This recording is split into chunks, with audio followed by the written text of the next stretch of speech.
So hi, I'm Casey Mayers, President of Megawatt Consulting, which provides a lot of data center services, site selection, energy efficiency, retrofits, and really design charrettes for building ultra-efficient data centers around the globe. I've been in the industry for probably about 15 years, worked for a lot of the big players such as Google, Yahoo, Access Communications, done work for Equinix, Facebook, certainly started my own co-location company. And today I was very fortunate to actually have spoken on several different topics. I did present both a workshop on data center energy efficiency, how to achieve ultra-efficient data centers. Ultra-efficient meaning PUEs of about 1.03 to 1.08, so very low PUEs, meaning very, very efficient. Building those for less cost and actually higher reliability than a traditional built data center. And I also focused on some of the kind of new things that are happening in the industry, looking at new technologies when it comes to storage, thinking at new technologies and new concepts as far as how we apply on the infrastructure side, looking at other new hardware technologies, and even new software technologies, all different things that we get involved with a lot of our clients. We've worked on projects in 20 plus countries, about $10 billion worth of projects, so very lucky to get engaged with a lot of different things, and we work with a lot of different VCs and new technology providers, startups on new technologies. So we get to play with a lot of different things. So that's one of the topics we talked about today.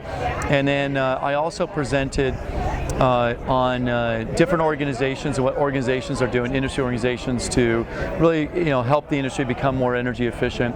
I also presented on a project that I've worked on recently on leading a design charrette to help create a really ultra efficient, low cost, highly reliable, high performance computing co-location facility, which is very interesting. So this would be high performance computing for organizations like research institutions and universities and governments to test out really lots of new big data sets and try those out.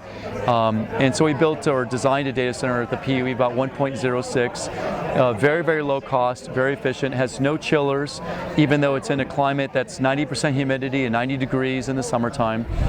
So chillerless, no compressor chilling at all, no direct expansion, no refrigeration, and we're able to do that year round. So very low cost, highly reliable. And that was another thing that I presented on today.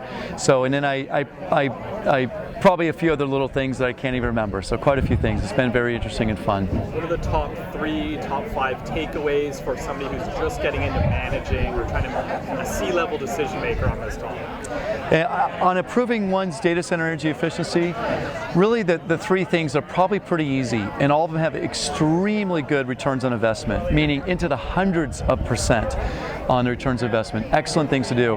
One is hot or cold out containment. Either one, contain the hot or cold air, do not let them mix. That right there has a tremendous benefit. It's very low cost to implement, very quick and efficient to implement. It's easy to actually validate the results beforehand. It's easy to see the results as you do it. The second thing is really raise or broaden both the humidity and the temperature settings. Traditionally, we've kept very tight humidity controls and very tight temperature controls. We can broaden those dramatically. The servers themselves, the storage equipment, generally can tolerate very broad temperature ranges from 40 degrees Fahrenheit up to 90 or even 100 degrees Fahrenheit quite easily. We do not need to keep our servers running at 70 degrees Fahrenheit. Same with the humidity. We can easily run those things from 20 to 80% humidity without any issues. There's plenty of white papers from Intel and many other manufacturers that support this, as well as end users. And that alone has a dramatic effect. We generally see about a 3% energy savings on the cooling systems with just a 1 degree Fahrenheit temperature change. So raising those settings makes a huge impact. And the third thing is obviously look how you can consolidate the equipment you have, reduce it, because we often have so much extra equipment. So as you can hear, we're very near Miramar.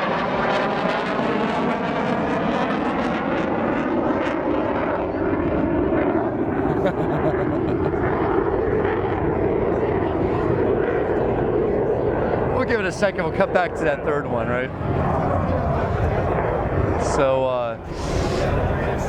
So the third thing would certainly be to consolidate and reduce the amount of hardware that we have. Generally speaking, as far as the industry goes, we average about 10% processor utilization.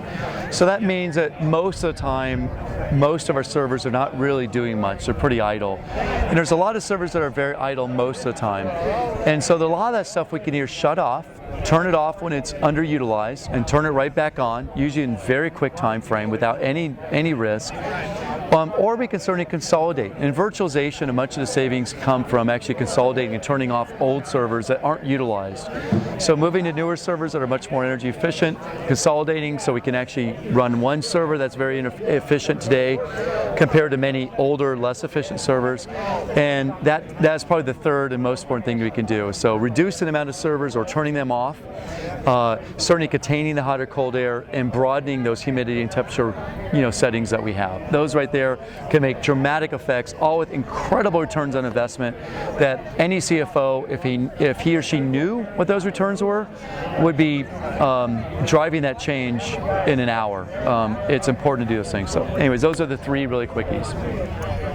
Any final thoughts, or why did you attend? Is it clients that you're looking to get your word out there, or and any final thoughts? Yeah, so as a consulting business, obviously we do want to not only broaden our client base and expand, but we're busy. We have lots of clients. We're very fortunate to have lots of work going on.